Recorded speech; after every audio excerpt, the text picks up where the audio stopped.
Good morning, everybody. I'm Susan Brown. I'm the National Accounts Manager for BinPack Compactors, which is a division of modern waste products out of Brantford, Ontario. And our topic this morning is the forgotten waste area. So our little slide up at the top here shows what we're talking about, the forgotten waste area. And I've got some pictures of real waste areas that we can look at. Some of the issues we see here are, what are you seeing in this picture? These are real issues, real waste areas. We're seeing overflow, of course. We're seeing somebody who is climbing in a somewhat unsafe manner to reach the height of the dumpster, which is a standard 6-yard dumpster that you see everywhere. And of course, they're having to climb up on whatever is available. Often we see milk crates used for this kind of thing, steps that are constructed probably from somebody who is not necessarily in the stair equipment business. And so those are some of the safety issues we're seeing in this one. And of course, we've got some lovely flies buzzing around.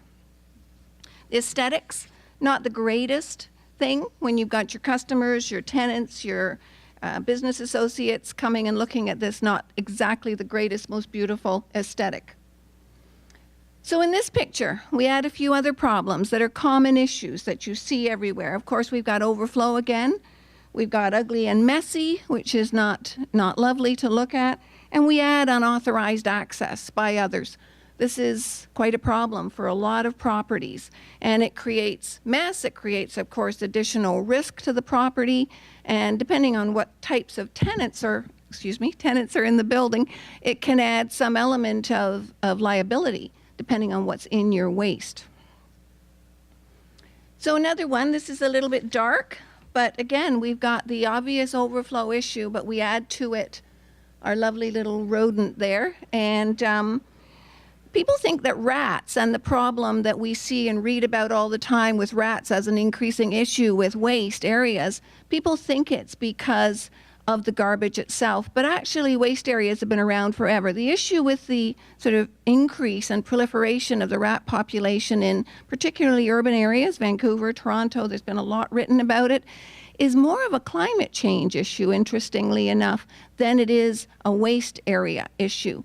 So because the waste area is a source of ready food, a rat buffet, so to speak, the climate change is the larger issue. So this says that a problem that exists is not going to go away quickly unless there is a better way to seal waste that would not otherwise, perhaps 25 years ago, have been the problem that it is today. So the basic message is the rats are sticking around, their populations are increasing because the winters are milder. So they're not being naturally phased out like they used to be 25, 35 years ago. So I've got a little questionnaire. I'm going to hand it out to everybody. Okay, while you're just working through those, these are all common issues that we see everywhere that exist in most areas.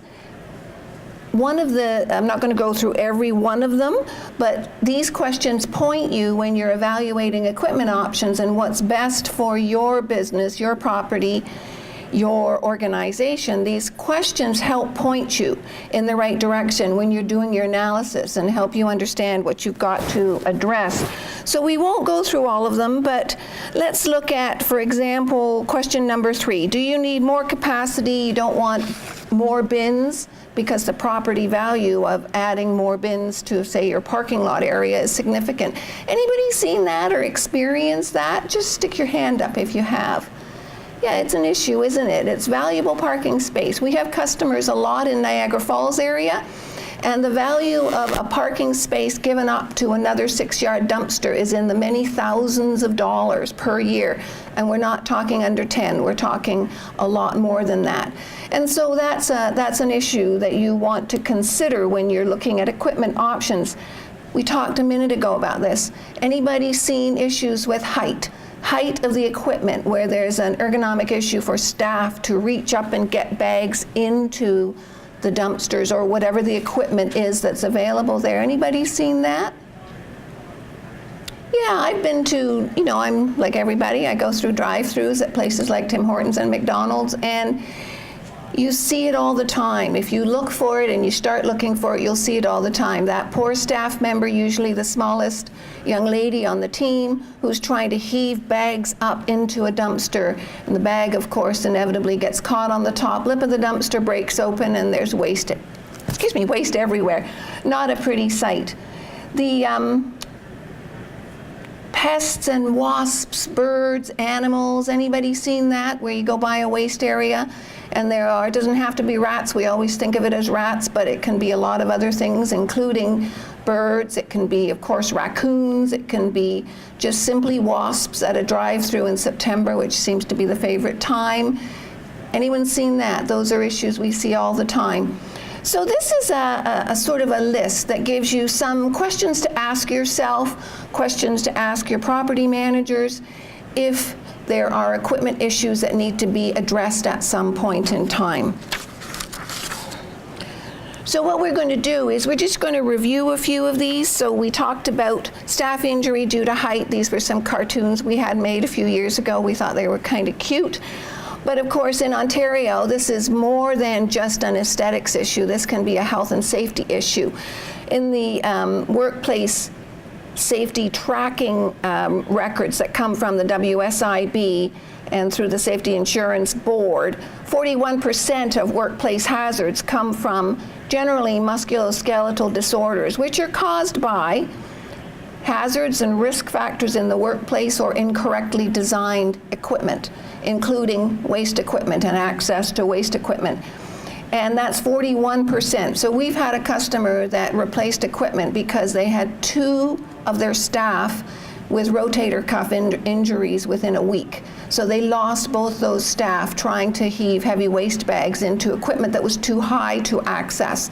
So that's in that category. And then a further 19% of Ontario workplace injuries from hazards come from the slips, trips, and falls category, which is those wet, slippery surfaces. Of course, this is Canada, so we do have snow, we have ice on those milk crates that are piled up to provide height access to people, and that's where a further 19% of injuries come from.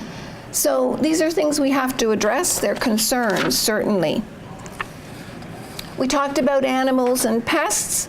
We've had customers where the issue is wasps. People coming through their drive-through can't open the window on the car. The wasp problem is so significant. We've had health inspectors cite a restaurant customer because of the amount of bird excrement that was being littered around the area in the back of the restaurant from the open waste bins. And all of this sounds, kind of nasty, but we have to talk about it because we have to address it. We have staff that wouldn't put waste out at night because of the raccoon problem. And those videos you see online that you can Google that are so darn cute, where people are putting boards in to get the raccoons out of the dumpster. They're really only cute when you're watching them at home in the comfort of your living room. They're not that cute in the dark at 11 o'clock at night when you're trying to put the garbage out. So, those are concerns that we see all the time. And of course, we already talked about the climate change impacts that have had and happened on the rat population. So other issues we review, we talk about waste servicing costs.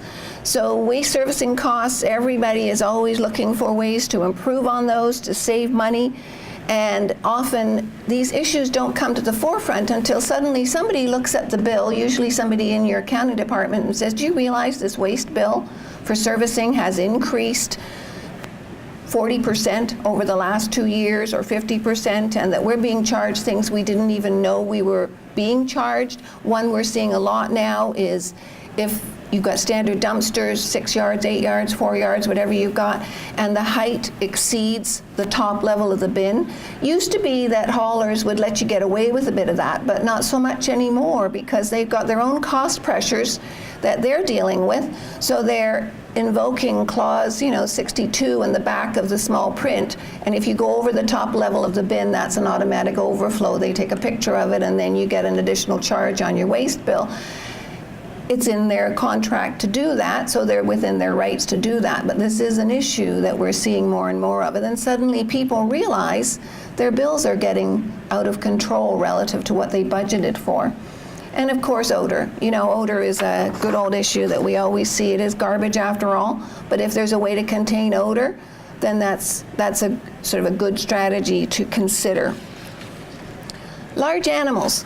Large animals, not so much a problem in this area, but we have a lot of customers in Western Canada, Northern Ontario. Large animals are an issue, surprisingly, even in Florida. The bear population, black bear population in Florida, which was a real surprise to me, is a huge challenge. There are big volumes of government money being poured into helping businesses deal with the black bear population and the sort of associated challenges that presents.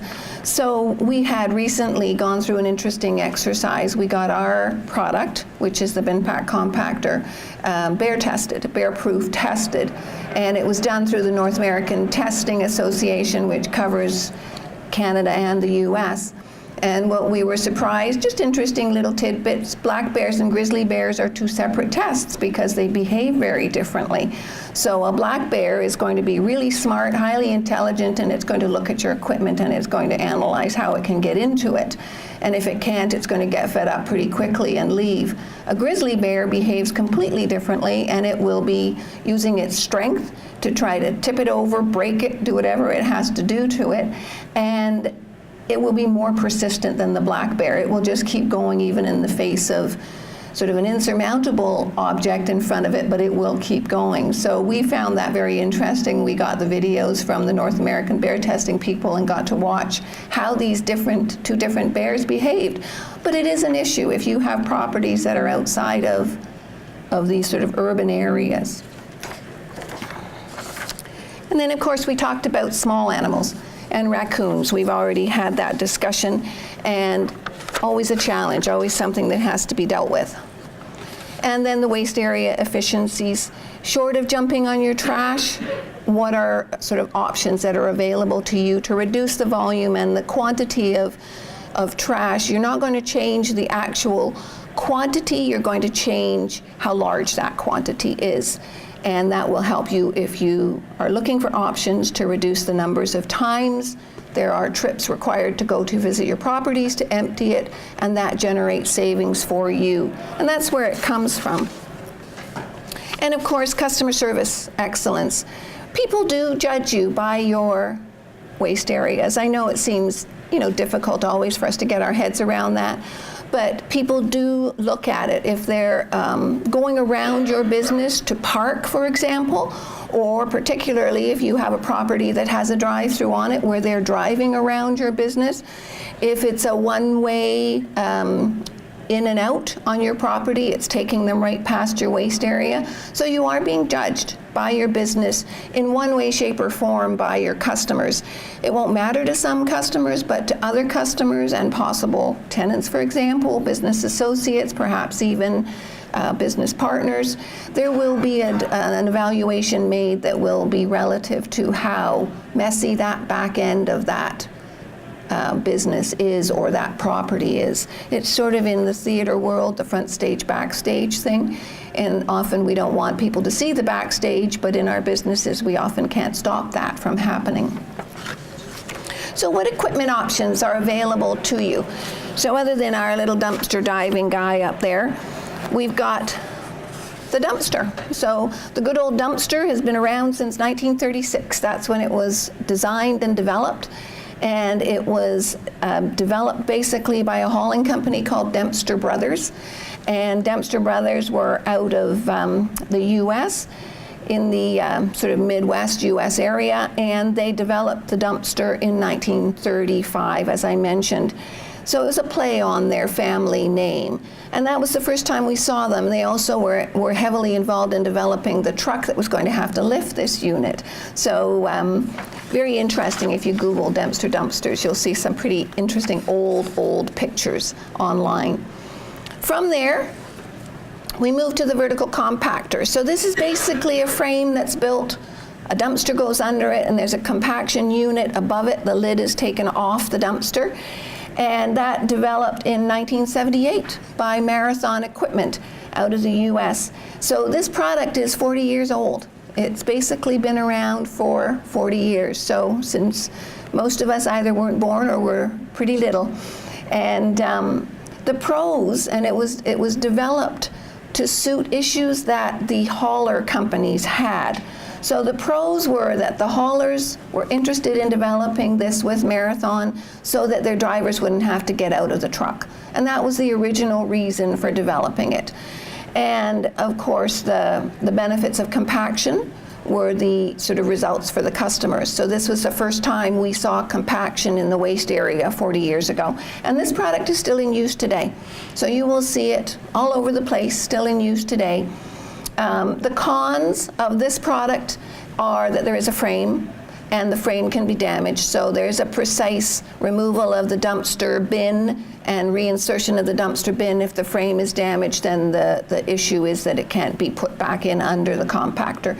And height is, of course, an issue as well. So those are a couple of the cons, and then the compaction ratios with these units is what the compaction ratio would be 40 years ago. So that's a reasonable expectation that 40 years ago the technology wasn't what it is today. So the next sort of evolution in equipment for waste areas is the InGround. And the InGround came from Europe initially, where a lot of things do come from in the waste area. And you've probably first heard of it with the brand called Moloch. And after that, we've seen other brands follow. EnviroWorks, Soterra have one, Earthbin has one.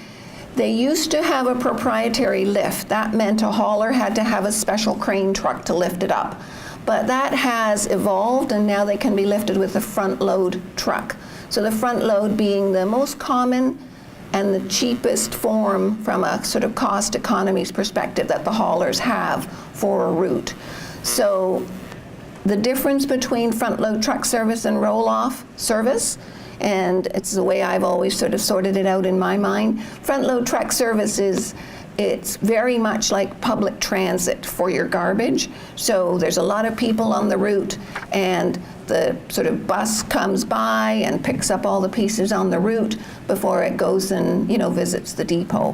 Whereas roll-off service is like limousine service for your garbage. So one trip to your place only, back to the depot, and then back again. So that's the difference, which is why front-load truck service is so inexpensive relative to roll-off service. So the pros, of course, with InGrounds are aesthetics. They look nice. The other pros are, of course, that they're low load height, so about waist height for most of them. So that's an improvement over the head height. And then, of course, there are some issues if there is a proprietary lift required, which most of them are trying to move away from. The cons are there's no compaction. So you're not getting efficiencies of compaction. You're getting other benefits, and you may make that decision that's in the interests of whatever your criteria are for your property. So that is one of the big cons, is no compaction, so no cost efficiencies. The other big con, of course, it's like a swimming pool in your backyard. You've got that big sunk cost, and once it's there, it's pretty difficult to change. You can't relocate it, you can't suddenly pick it up and put it elsewhere. So those are the pros and cons for the InGround systems. Do a lot of work in the US, and it's interesting, we don't see the InGround systems with our big customers in the US. So it is a little bit of a Canadian sort of phenomenon. And then we have a product that we designed 7 years ago called a bin pack compactor. So the way this product was designed, I kind of liken it to a house renovation I did 10 years ago. We took all the things we hated about our house, and we did a renovation to address all those things. So this product was very similarly designed. It started with an approach by Tim Hortons to say, what can we do to address all these issues? And they listed off issues. And then this product was the result of that. And interestingly, we don't have a huge number, even though we started with Tim Hortons, of Tim Hortons. We probably have under 10 installed Tim Hortons, where we have dozens and dozens and dozens of McDonalds, for instance. So it really just depends on the business model, the volumes of waste generated, and how the properties are designed. The franchise system in Tim Hortons is a very strong franchise system where it's more of a corporate based in McDonald's, so that influences waste decisions and choices moving forward. And then very, very recently here in this area, but longer term in US and in Europe, is something called a digester. So a digester is a product that is primarily for organics. So all that food waste that is very, very heavy and often kind of messy and difficult for staff to lift and take out to the waste area, that is processed through a digester like this. To this point in time, it's either gone in the general waste or it has been taken away by companies that specialize, and there are quite a few of them, specialize in organic waste removal. Often they're companies that also do grease traps, that type of product. And in Ontario, there is right now in front of the Ontario government this Waste Free Ontario strategy that is proposing, looking at, it was visited about 6 years ago, it's come back, proposing looking at taking all organics out of all landfill operations. So there's a window right now that people are estimating is in the 2-year range that this will start to happen. It's already happening in large parts of Vancouver. In Alberta, Calgary comes online next year with no organics in the landfill, and Nova Scotia has been doing it for a number of years. So Ontario is also looking at it. And of course, the reasons are because landfill is expensive and there are other ways to handle the organic waste. So the government is looking at this legislation that will try to promote that objective and handle the organic waste in other means. So either you're going to have it hauled away, you're going to compost it, you're going to use something like a digester, but you will all face that decision likely in the next few years if you've got restaurants or grocery stores or food-related businesses in your properties. So we'll talk a little bit more about this right at the end of the presentation. Are there any questions at this point? Anybody got any questions? Feel free. The difference between the vertical compactor ratio of the 70s and the new high efficiency ratio? So the vertical is going to be somewhere between 2 and 3 to 1. So that's relative to a 6-yard dumpster. That's usually what the scale is relative to a 6-yard dumpster. And the high efficiency bin pack is going to be between 4 and 6 to 1. But that depends, and I've got another slide, a few from now. That depends on the type of waste you're putting in it. So I've got some examples and I'll explain that in a little bit more detail. Any other questions? Yeah. With the digester, what's the frequency of needing to pick up, or does it require pickup? It's actually not picked up. It's called an on-site disposal option. So it is plumbed. The small units are plumbed like a commercial dishwasher, and very similar to a commercial dishwasher. They sit in the kitchen or the food area, the back of the food court, whatever the sort of property configuration is. They would be near the food, and they would basically be used right at disposal. The food would go into the digester, and the digester works based on the sizing for a digester is based on the volumes of kilograms of waste produced in a 24-hour period. So there are about 6 sizes, from a very small one that is smaller than this podium. It sort of comes to here and would sit in the kitchen, and that would be, for example, if you do 295 kgs of food waste in a 24-hour period, that would be your size. If you think about who's been to Niagara Falls recently, the big Embassy Suites hotel that looks right over Niagara Falls. It's the newer one that's got the big 500-seat keg restaurant in it. So they have the largest size digester in there, and all of their food waste is going in there. So what happens is it turns it into gray water that is municipally acceptable, that is broken down with microorganisms, and then is flushed through the sanitary sewer system. And Can you put bones in it? No. you can't put bones in it. So the bones would go in your general waste. There's a small number of things you can't put in it. You couldn't put corn cobs in it just because of the amount of time it would take. But the list of ones you can't put in it is probably 8 or 9 things, and it doesn't cover, you know, even sort of 6%, 6%. So you would deal with those items in the garbage. It does become a training issue. You know, you do have to make sure people realize these 6 or 7 items cannot go in the digester, but most of the food can go in the digester, most of the food waste. Yeah. Yeah. All of them then just turn into gray water, which are then put into the... Goes down the sanitary sewer, yeah. So it's plumbed to the drain. Okay. Yeah. Yeah, and this technology has been around for quite a while in Europe. And it's been here in North America for about 7 or 8 years.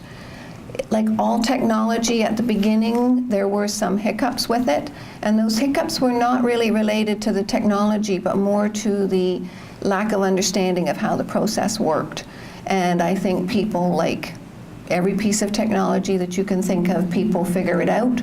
The companies get better at training, and people just understand it and are more able to work with their staff to make sure that it's enforced. If you put something in and don't explain it to people, they're going to put the cutlery in it.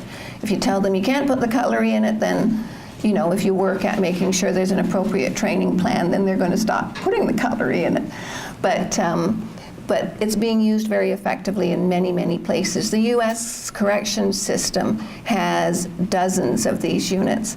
And for example, I'm working with a couple of big casinos right now, and they have multiple of these units. You know, grocery stores, there's a grocery store chain I just spoke with the other day, has 13 of these already. They're a small format grocery in the size of, you know, the sort of Farm Boy Whole Foods size of grocery, but that's not who they are. And they have 13 of them, and they love them, and they're adding them, you know, on an increasing basis. So that's digesters. Happy to answer any more questions at the end.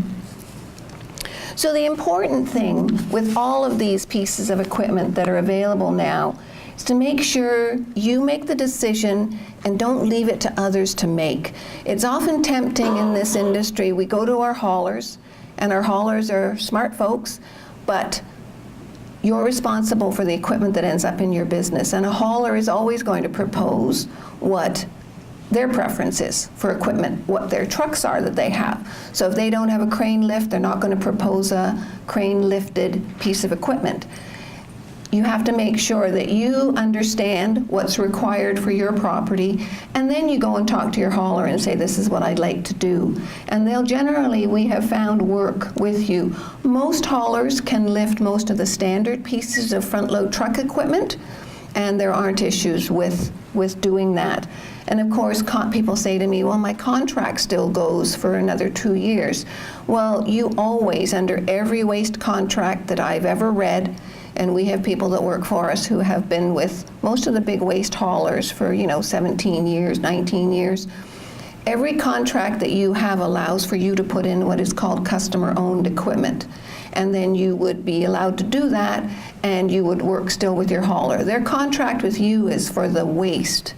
And so you have the option. You just can't put that equipment in and have somebody else lift it. They still get the garbage. So you can work with your hauler if you're mid-contract.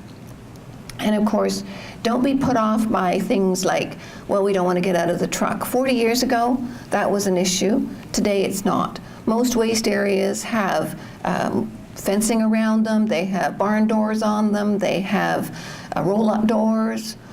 Haulers are very accustomed to having their drivers get out of the truck, and that's built into your rate. So if it's, you know, get out of the truck, then it's $2 more a lift that's added to your total lift cost. So just work with them. Don't let their constraints decide what your equipment is going to look like. You have to get what you need for your business. Does that make sense? Yeah? Okay.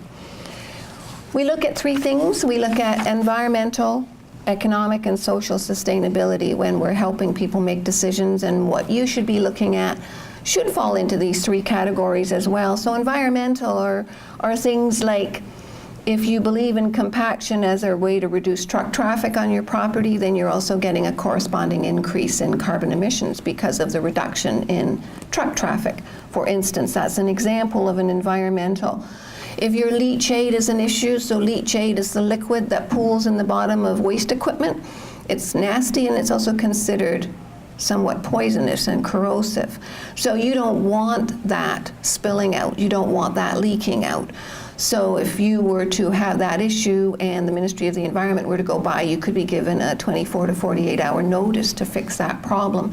So those are environmental decisions you want to make sure you consider.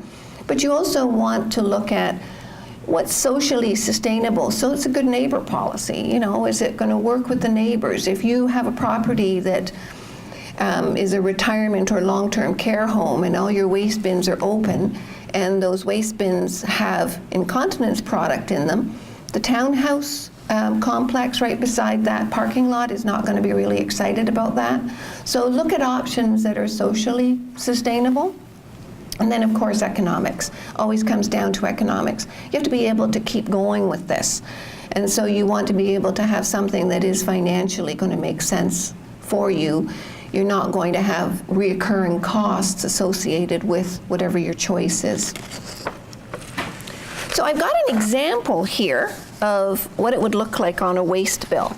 And so I'm using our ratios for our bin pack compactor, and I'm using real bills that I've done waste analyses on recently for different customers. So you'll see where I'm going. Of course, I've changed the names to protect the innocent. So this is Bob, and you know, Bob's got 3 properties. And so we'll look at some examples. And of course, I've got, you can take my card and ask me for a copy of this presentation later if you want to. So you don't have to make copious notes. I can send that to you easily, just in a PDF form. So let's look at Bob. So Bob has, sorry, I'm not allowed to move, just remembered. Bob has a waste area that is City of Guelph, Ontario. He's got a 6-yard dumpster that is being lifted twice a week. So this probably is language that's familiar to most of you. You likely have properties that have standard dumpsters. This one in this example is being lifted twice a week. His current monthly rate with his hauler is $564.99, and that works out to $65.24 a lift. So his monthly bill for just the waste portion, now we're not adding in cardboard here, that's a separate waste stream, and we're not adding in recyclables, even though we could do that, but we're just looking at the waste for sort of simplicity purposes right now. So that's his monthly bill. Now, if Bob were to change his equipment, his new requirement for lifts would be every other week. So instead of his prior requirement, which was 6-yard lifted, how many times a week? Twice. He's now going to be 1 lift of a 6-yard compactor every other week. So we've got a $100 rate there. Your prior rate was $65. The reason we've got $100 is because the weight of the waste inside that compactor hasn't changed. Whether it's 4 lifts or 1, it hasn't changed. But what has changed is the hauler does not have to keep coming and picking you up those 3 extra lifts, so the operational portion of your bill drops.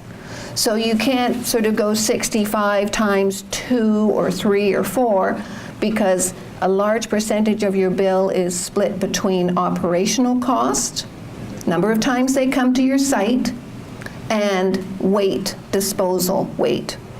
Are you with me, everyone? Yes. Yeah? Okay, so $100 to lift a compacted 6-yard load is what we see in this area all the time.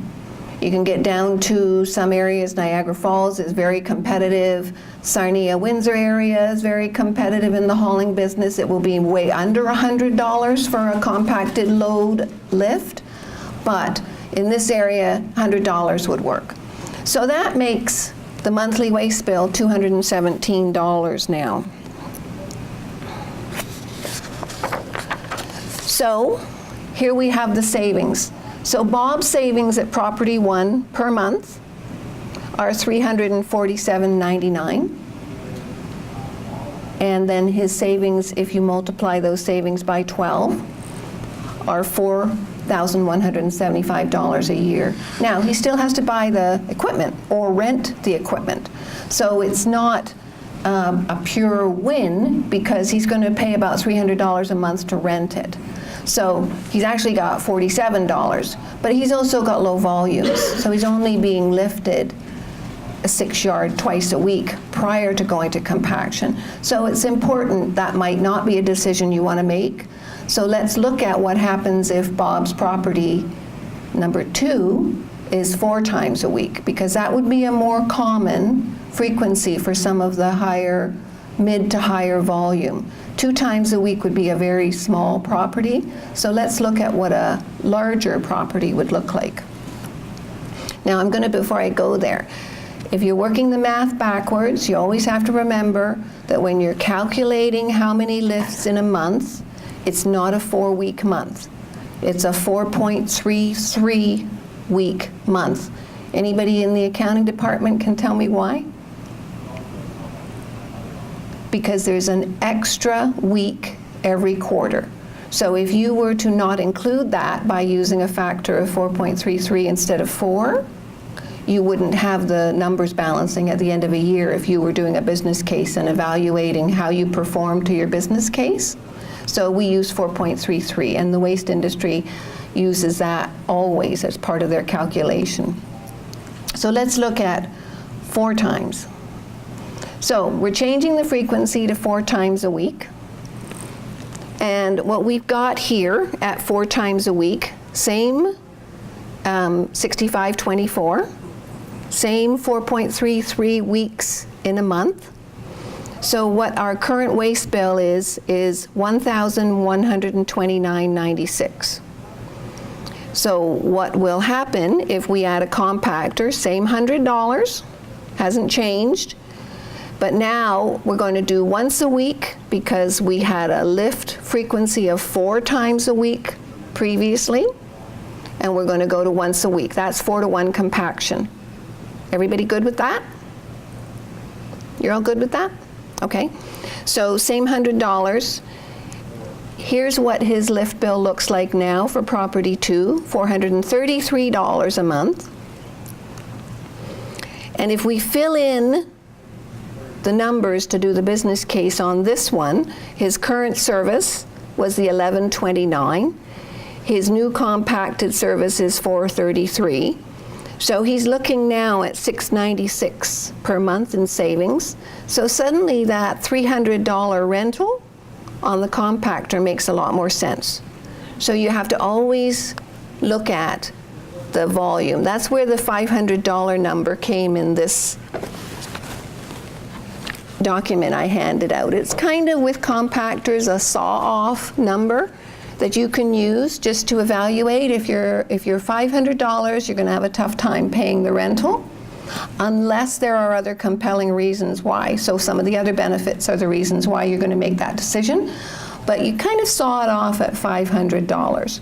So if you're this property 2, you might really think this is a great option for you. You get some good savings, and you get a better equipment option that is safer, that is lower load height, that is cleaner, etc. So let's look at one more example. Have I worn you all out, or are you still good? Okay, so we see this a lot. Anybody ever seen on your waste bill this column called fuel and environmental fees? We see this on a lot of waste bills.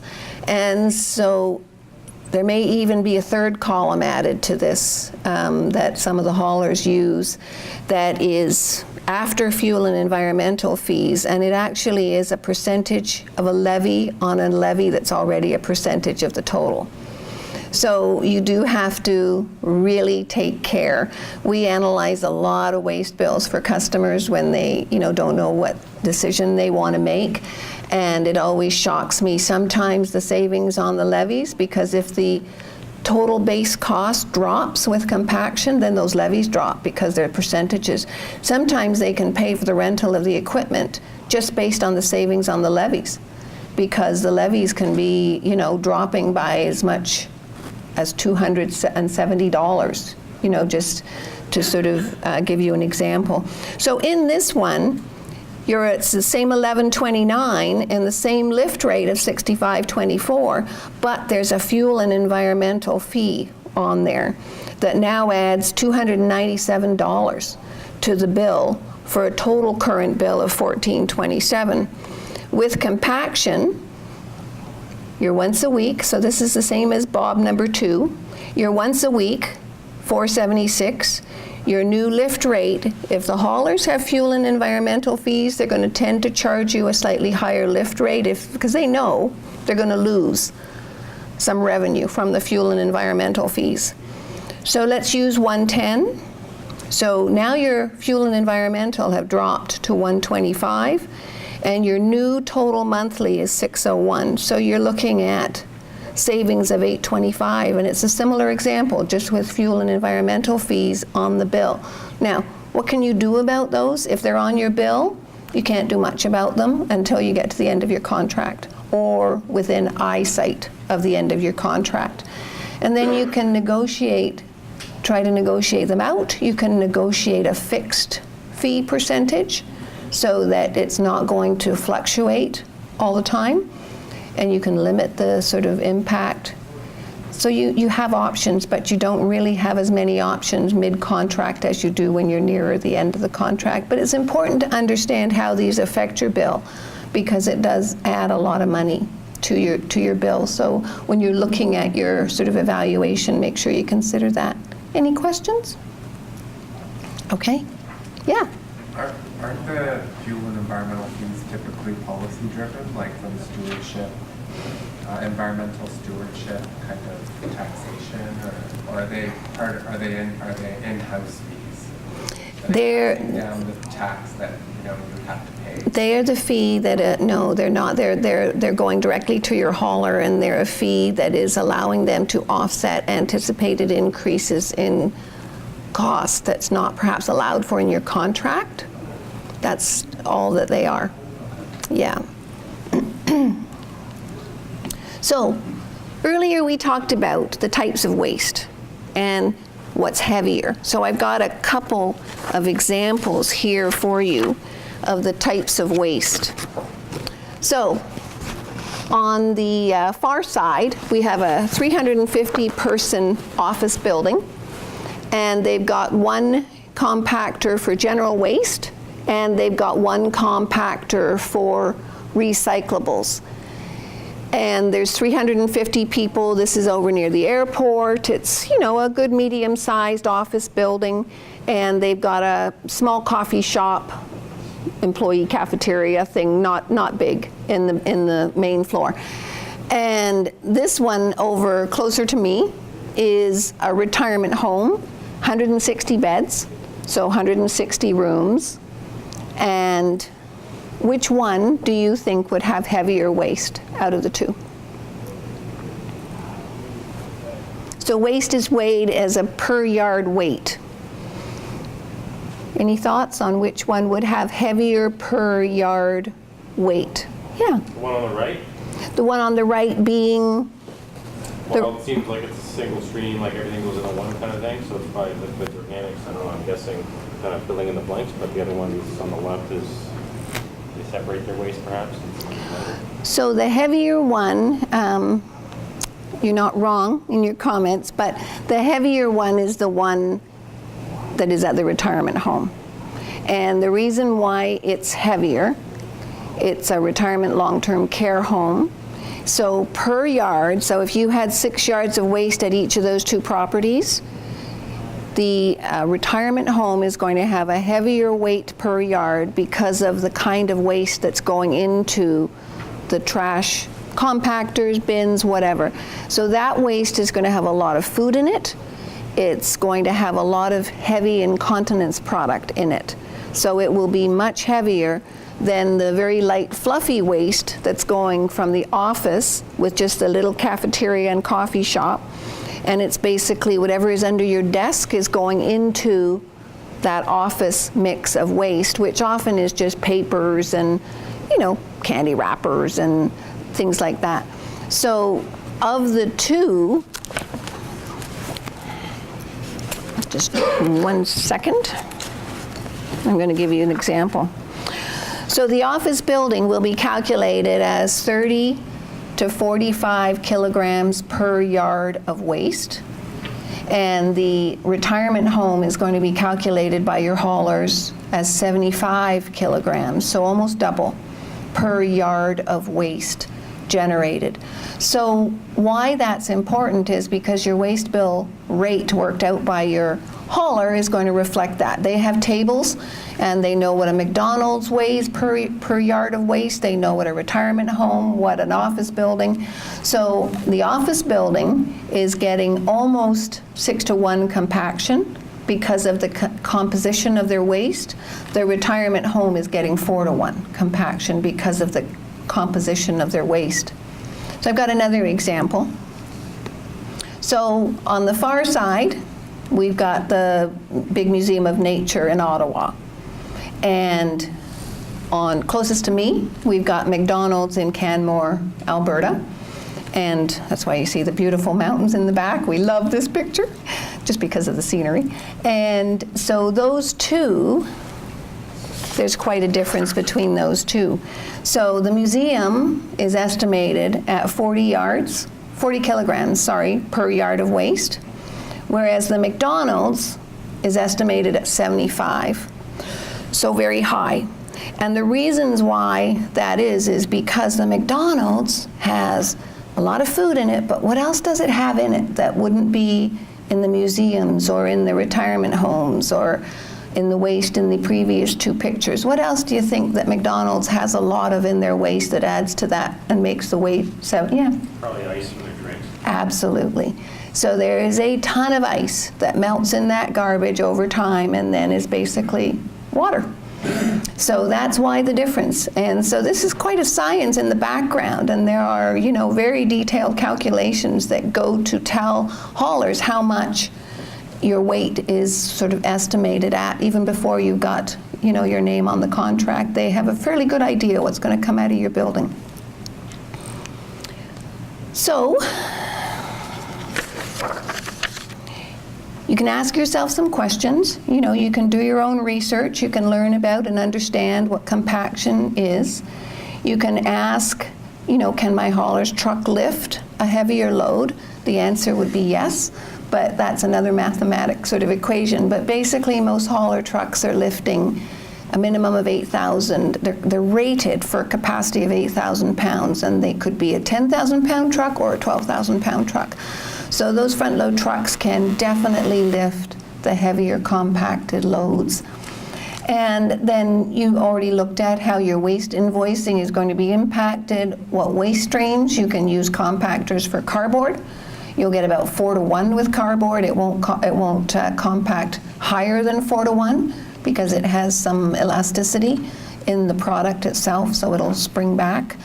But you can still compact it as high as 4-to-1 for some savings. And of course, sometimes it also includes the mess. Cardboard is a nasty thing to blow around and end up all over your property. And when it gets soaked with water on a day that's pouring rain or snowing, it just starts to disintegrate. So those are all the kinds of questions and what benefits you want will come out of those questions and answers that you've got to arrive at with your team when you're making a decision on waste equipment. So look at all the pros and cons. Look at hidden costs. Look at how much installation is required. Look at what you're doing to your property in the future. Will you have to move equipment, etc. So I'm going to move through these last few slides relatively quickly, but I still do have some slides on organic digestion, so I'll come to those just in a minute. So basically, we're looking at this option. We see too much. This picture I took in Burlington, not an attractive look, certainly, and the only one that likes this are these guys. It's not really a great option for any of your properties. So let's talk a little bit about digesters, because it is an option that some of you may want to look into. So they are a little bit the new kids on the equipment block. The fact is, though, it's been around for many years in Europe, and has been used in the US more than it has in Canada to this point in time. But it's called on-site disposal, and we talked about that a few minutes ago. So basically you're getting rid of all these 2 and 4 yard dumpsters being used for organics, because that's the largest you can usually go and still lift it if it's filled with food waste. And we're getting rid of all those nice pails that are kind of sloppy and have to be carried around. Here is what it would look like in a kitchen. So this is the seed model. There's a seed, there's a sprout, there's 3 or 4 larger models that just basically go on the volume generated. But here's what it looks like in a kitchen. So you can see it's kind of the size of a commercial dishwasher. It's a very, it's not an ugly piece of equipment. And the sort of process with these units is you get microorganisms that come with the original installation, and the microorganisms mix with the warm water, and then the food waste starts to get placed into the unit on a fairly regular basis throughout the day. It acts as a stomach. Think of it just exactly like a stomach. So you have to recharge those microorganisms every 2 months. Most of these pieces of equipment are sold or rented with a subscription service. So the microorganisms just arrive in the mail. On the 2-month mark, you rip the bag open and you put them in, and so now you've got more microorganisms. So they will also sell them or rent them, and they will come with a couple of PMs a year just to make sure they stay nice and clean. And they will also come with cloud-based analytics, so you can see how much you're disposing of, you can see the metrics for your diversion programs, and how you're accounting to your corporate head offices, etc. We also share with this company called BioHigh-Tech. They're cloud-based for our compactors, so you can go on and use the same cloud-based metrics through the sort of comfort of your own computer at your desk, and you can see how this property is doing versus that property, and whether or not this one's being lifted too much and the weights are too low, so you can increase the lift schedules, and you can get a message if there's been a sudden increase in volumes, and you may have an overflow issue potentially. So those are all the sort of new wave of what's out there now and what's available for you. But this is what a digester looks like, just to give you an idea what it would look like in a building. So we talked about this a second ago, make sure I covered it all. But it's like a stomach, it's fed, and the reaction is created by the microorganisms added to the warm water. And so it's plumbed like a dishwasher with warm water coming in, and then it just plugs into the kitchen. So you've got options, and really that's all that this was hoping to accomplish, was to let you know there are a lot of options out there. These are some of our customers. Of course, McDonald's is a huge customer of ours. Some of the names you'll be familiar with, like Yonge and Dundas Square, use one of our compactors to take all the waste and handle it from that area where they do all the festivals here in downtown Toronto. We see a lot in the grocery industry, Whole Foods, Save-On Foods, they're all customers of ours. And they actually put the unit inside, and you can see it's tucked into a corner in their warehouse, and then they just pallet jack it to the loading dock on lift day, and the truck lifts it up right from the loading dock. We've got the units on stands, so this is on a set of stands, and the staff walk along a raised dock and just load from the raised dock right from the kitchen. And then of course we've got, these are en route travel centers along the 401 corridor. They use it for cardboard to avoid the issues with cardboard blowing on to the highway. And I've just got a little sort of collage of some of our customers for you to see there. And again, it's all about evaluating what's out there. What are the key differences? What are the key benefits of the piece of equipment that you're looking at, and what it's going to do for you? And I've got a very short video. So this is just showing you our sort of primary product, which is our bin pack compactor made in Brantford, Ontario. How easy it is to use. So there's a little bit of a plug that I've stuck in here at the end. Open the door. Put in your garbage,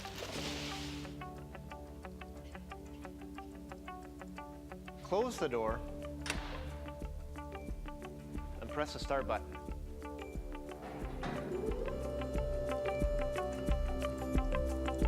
And that's it.